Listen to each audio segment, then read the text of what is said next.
What if I told you that throwing the One Ring into the sea wouldn't have saved Middle-earth, but instead condemned it to an even darker fate? While millions of fans have wondered why the Fellowship didn't simply toss Sauron's ring into the ocean and call it a day, the truth, hidden in Tolkien's writings, reveals a terrifying alternative timeline that would make Sauron's victory look like a mercy. Today we're diving deep into one of the most overlooked aspects of Middle-earth's mythology to uncover why the sea route wasn't just impractical but potentially catastrophic. And by the end of this exploration, you'll understand why even Gandalf the Wise never seriously considered this option, despite its apparent simplicity. The question seems so obvious, doesn't it? Take the ring, walk to the nearest coastline, chuck it into the waves, and watch Middle-earth's greatest evil sink to the ocean floor forever. Problem solved, quest completed, everyone goes home happy. But Tolkien's world doesn't work that way, and the reasons go far deeper than simple logistics. First, let's address the practical concerns that most fans immediately think of. The One Ring isn't just a piece of jewelry that stays wherever you drop it. As we see throughout The Lord of the Rings, the ring has a will of its own, actively seeking to return to its master. It slipped from Isildur's finger at the most convenient moment to escape into the Anduin River. It abandoned Gollum after centuries when the time was right. It literally jumped off. Frodo's finger multiple times when Sauron's influence was strongest. Now imagine this willful artifact sitting on the ocean floor.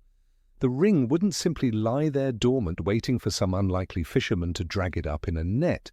It would call out not just to nearby creatures, but across vast distances to anyone susceptible to its power. And here's where things get really interesting, because the ocean isn't empty, it's full of life, and much of that life in Tolkien's world possesses intelligence and power that land dwellers rarely consider. The Valar themselves came to Middle-earth across the sea. Ulmo, the Lord of Waters, has dominion over all the waters of the world, from the smallest stream to the vast oceans. His servants and messengers move through every body of water, carrying news and whispers across impossible distances. The moment the One Ring touched seawater, Ulmo would know, and that knowledge would spread through the aquatic networks of Middle-earth faster than any messenger could carry it on land. But here's the truly chilling part that most people never consider. The sea isn't neutral territory. It's not some convenient dumping ground for dangerous artifacts. In Tolkien's mythology, the ocean is a pathway between worlds, a connection to powers and beings that make Sauron look like a petty, local warlord. Beyond the Grey Havens lies Valinor, the Undying Lands, home to beings of such immense power that they shaped the fundamental nature of reality itself. These aren't distant, uncaring gods. They're active forces who have already intervened in Middle-earth's affairs multiple times, and they have very specific ideas about how power should be distributed and used. Imagine their reaction when they sensed the One Ring, this artifact of ultimate domination created by a being they once cast out of their blessed realm, suddenly appearing in their domain. Would they see this as Middle-earth's attempt to solve its own problems? Or would they view it as contamination of the sacred waters that separate their pure land from the corruption of the mortal world? The answer lies in understanding what the One Ring really represents. It's not just Sauron's power made manifest. It's a fundamental challenge to the order established by the Valar themselves. When Sauron forged the ring, he poured his will to dominate into it, creating something that violated the very principles upon which the Valar had built their world. Throwing such an abomination into the sea wouldn't hide it from these cosmic powers. It would be like throwing a burning torch into their living room and hoping they wouldn't notice. The Valar have spent ages trying to limit their direct intervention in Middle-earth, allowing mortals to shape their own destiny. But the presence of the One Ring in the ocean might force their hand in ways that would be catastrophic for everyone involved. Consider what happened the last time the Valar intervened directly in Middle-earth's affairs. The War of Wrath at the end of the First Age didn't just defeat Morgoth, Sauron's former master. It literally broke the world. Entire continents were reshaped, the geography of Middle-earth was permanently altered, and countless innocent lives were lost in the cosmic reshuffling that followed. If the Valar decided that the one ring in the ocean represented a threat that required direct action, their intervention might make the War of Wrath look like a gentle spring cleaning. They might decide that the only way to cleanse the contamination was to reshape the world once again, potentially destroying Middle-earth as we know it in the process. But let's explore an even darker possibility. What if the Valar decided not to intervene directly, but instead chose to quarantine the problem? They could cut Middle-earth off from the sea entirely, blocking all passage to Valinor and isolating the mortal world from their influence. This might seem like a reasonable solution from their perspective, but for the peoples of Middle-earth, it would be a death sentence. The sea connection to Valinor isn't just a convenient travel route for elves seeking to return home. It's a source of hope, healing, and renewal that flows through the very fabric of Middle-earth. The light of Eärendil's Silmaril, shining from his ship as it sails the heavens, draws its power from this connection. The healing abilities of elven lore, the strength of elven blades against evil, even the simple comfort that comes from knowing that somewhere beyond the circles of the world there exists a realm untouched by shadow. All of this depends on that link remaining open. Cut off from Valinor, Middle-earth would slowly drain of its light and hope. The elves would fade faster, their havens would lose their protective power, and the resistance against evil would crumble from within. Sauron wouldn't even need to win a military victory. He could simply wait as Middle-earth withered away, then walk in and claim dominion over the dying remnants. There's another aspect that makes the sea route even more problematic. The waters around Middle-earth aren't empty wilderness. They're home to beings whose power and nature remain largely mysterious, but whose existence is hinted at throughout Tolkien's writings. The Watcher in the water outside Moria gives us a glimpse of the kinds of ancient, intelligent creatures that lurk in Middle-earth's waterways. Now scale that up to the vast oceans and imagine what kinds of beings might dwell in those deeper, darker waters. Some might be servants of Ulmo, but others could be remnants of Morgoth's corruption from the Elder Days, creatures that have been waiting in the depths for millennia. The One Ring settling into their domain might wake things that were better left sleeping. These oceanic beings wouldn't necessarily be evil in the way that orcs or trolls are evil. They might simply operate by alien logic that makes them utterly indifferent to the fate of land-dwelling peoples. If one of these creatures claimed the ring, it might use its power in ways that no one on land could predict or counter. Instead of armies marching from Mordor, Middle-earth might face tsunamis, sea level changes, or the awakening of submarine horrors that could swallow entire coastal kingdoms. The ring's corruption wouldn't be contained to the ocean either. Water connects everything in Middle-earth. Rivers flow from the sea into the heart of the continent. Rain carries ocean moisture across vast distances. Through these aquatic networks, the ring's influence could spread in ways that would be impossible to track or combat. Imagine the Anduin, Middle-earth's greatest river, slowly becoming corrupted as the ring's power flows upstream from the sea. The great river that nourishes Gondor and Rohan, that provides a highway for trade and communication, gradually turning into a conduit for evil. Coastal cities would be the first to feel the effects, but eventually the corruption would reach even landlocked communities. The Shire itself sits in a river valley. Those peaceful hobbits going about their daily business of farming and eating and celebrating might find their streams running strange colors, their fish dying, their crops failing for reasons they couldn't understand. And unlike Sauron's obvious military threat, this would be a slow, invisible doom that crept through their water supply. But perhaps the most terrifying possibility is what might happen if the ring didn't stay on the ocean floor at all. The sea is constantly in motion with currents and tides that could carry the ring vast distances. It might wash up on shores far from Middle-earth, in lands populated by peoples who know nothing of its history or danger. Tolkien's world extends far beyond the map edges we see in The Lord of the Rings. There are other continents, other civilizations, other kingdoms across the wide waters. If the ring found its way to one of these distant lands, it could corrupt an entire civilization that Middle-earth's peoples had never heard of. Imagine a new Dark Lord rising in the Far East or South, wielding the One Ring's power but lacking any of the historical context that might restrain its use. This foreign Dark Lord wouldn't be bound by Sauron's specific grudges or goals. They might decide that Middle-earth itself needs to be cleansed or conquered, leading armadas of corrupted followers across the ocean to wage a war that no one saw coming.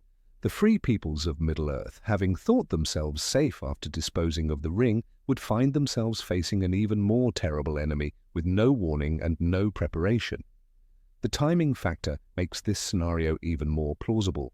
Sauron's defeat would have left a power vacuum in Middle-earth, with the kingdoms of men still rebuilding and the Elves continuing their fade into the west. A surprise invasion from across the sea might succeed where Sauron's more predictable assault had failed. Even if the ring somehow stayed put on the ocean floor, its presence would fundamentally alter the balance of power in Middle-earth. Sauron, deprived of his ring but not destroyed, would eventually realize what had happened. His response wouldn't be to give up and retire peacefully. Instead, he would likely turn his attention to the one force powerful enough to retrieve the ring from the ocean depths, the Valar themselves. Sauron has never been one to accept defeat gracefully. In the Silmarillion, we see how he responded to setbacks by escalating his efforts and seeking new sources of power. Faced with the apparent loss of his ring to the sea, he might decide that his only option is to force the Valar to intervene, creating chaos that he could exploit. How might he do this? By targeting the Elven havens directly, cutting off the sea routes that allow the Valar's influence to flow into Middle-earth. By corrupting the waters themselves with poisons and dark magic, forcing a response from Ulmo. By awakening every sleeping evil he could find and pointing them toward the coastlines, creating such a crisis that the Valar would have no choice but to act. This strategy would be incredibly dangerous, but Sauron has always been willing to risk everything for ultimate victory. If he could provoke the Valar into directly intervening in Middle-earth once again, he might be able to exploit the chaos of their arrival to reclaim not just his ring, but power beyond anything he had previously imagined. The psychological impact on Middle-earth's peoples would be devastating as well. The decision to throw the ring into the sea would have required abandoning the one certain method of destruction that they knew would work: Mount Doom. Having made that choice, and then watching as the consequences spiraled beyond their control, the free peoples would be left with the crushing knowledge that they had chosen the wrong path. This kind of despair has proven to be one of the most effective weapons in Sauron's arsenal. Throughout The Lord of the Rings, we see how hope and courage fuel the resistance against evil, while despair and fear strengthen the Shadow's influence. A Middle-earth, consumed by regret over the Sea Gambit, would be far more susceptible to whatever new form of evil emerged from the depths. The Elves, already fading and preparing to leave Middle-earth, would face an impossible choice. Stay and fight a battle they might not be able to win, or accelerate their departure and abandon the mortal races to face the oceanic threat alone. Either choice would be a betrayal of their long guardianship of Middle-earth, adding another layer of tragedy to an already dire situation. Even the Ents, those ancient shepherds of the forest, would find themselves helpless against a threat that emerged from the waters. Their power lies in the growing things of the earth, not the vast emptiness of the ocean. For perhaps the first time in their long history, they would be forced to watch helplessly as evil spread beyond their ability to counter. There's also the question of what the ring might do to the ocean ecosystem itself. The One Ring doesn't just corrupt intelligent beings, it has the power to twist and pollute the very environment around it. We see hints of this in the descriptions of Mordor, where the land itself has been poisoned by Sauron's presence. Applied to the ocean, this corruption could spread through the food chain in ways that would be impossible to predict or control. Sea creatures might mutate into new forms of monster. Coral reefs could become twisted mazes of sharp, cutting growth. The very water itself might become toxic to normal life, creating vast, dead zones that would eventually encompass most of the ocean. This environmental catastrophe would have cascading effects on land as well.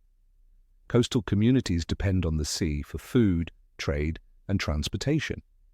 As the ocean became increasingly hostile and dangerous, entire civilizations might be forced to retreat inland, creating refugee crises and resource conflicts that would weaken Middle-earth's ability to respond to other threats. The irony is that this oceanic corruption might ultimately serve Sauron's goals better than direct military conquest ever could. Instead of ruling over kingdoms and peoples, he would preside over a slowly dying world, with the ocean itself as his fortress and weapon. The ring might even find its way back to him eventually, carried by some corrupted sea creature that had fallen under its influence. Perhaps most disturbing of all is the possibility that throwing the ring into the sea might not even delay Sauron's victory, but simply change its nature. Instead of the quick, decisive war depicted in The Lord of the Rings, Middle-earth might face a slow, inexorable decline as the ocean corruption gradually strangled the continent's life force. This would be a victory without glory, a conquest through attrition rather than battle. The free peoples wouldn't even have the satisfaction of falling in glorious combat against overwhelming odds. They would simply fade away generation by generation as their world became increasingly uninhabitable. When we consider all these possibilities, Gandalf's wisdom in never seriously suggesting the sea route becomes crystal clear. The ocean wasn't a convenient disposal site for dangerous artifacts. It was a connection to powers and forces that made Sauron's threat look manageable by comparison. The path to Mount Doom, dangerous and nearly impossible as it was, offered something that the sea route never could: certainty. Whatever the cost of the quest, whatever the sacrifice required, destroying the ring in the fires of Mount Doom would end the threat definitively. There would be no question marks, no unknown consequences, no risk of making the situation worse instead of better. The sea route, for all its apparent simplicity, would have been a gamble with stakes too high to accept. Middle-earth's fate would have been placed in the hands of beings and forces whose motivations and capabilities remained largely unknown. The certain destruction offered by Mount Doom might have seemed harder, but it was also more honest about the true cost of victory. This is perhaps the deepest lesson hidden in Tolkien's mythology. Sometimes the difficult path is the only one that leads where you actually want to go. The easy solutions, the shortcuts that seem to avoid the hard choices, often carry hidden costs that make them far more expensive than the honest approach. The One Ring could not be thrown into the sea because doing so wouldn't have solved the fundamental problem it represented. It would only have moved that problem to a different arena, where the forces capable of dealing with it might have chosen solutions that were far worse than the original threat. In the end, the ring had to be destroyed, not hidden, not abandoned, not passed on to someone else to handle. The corruption it represented could only be ended by returning it to the place of its creation, where the fires that forged it could unmake it completely. Any other solution would have been a temporary measure at best, and at worst, it would have condemned Middle-earth to a fate darker than anything Sauron had planned. The next time you find yourself wondering why the Fellowship didn't just take the easy way out, remember this. In Tolkien's world, as in our own, the easy way out often isn't a way out at all. It's just a different kind of trap, one that might be even harder to escape than the problem you started with. The wisdom of the wise lies not in finding shortcuts, but in having the courage to take the necessary path, no matter how difficult it might be. So the One Ring could not be thrown into the sea, not because it was impossible, but because doing so would have brought a dark fate that made Sauron's victory look like mercy. Sometimes the hardest choice is the only right choice, and sometimes the most dangerous path is the only one that leads to true safety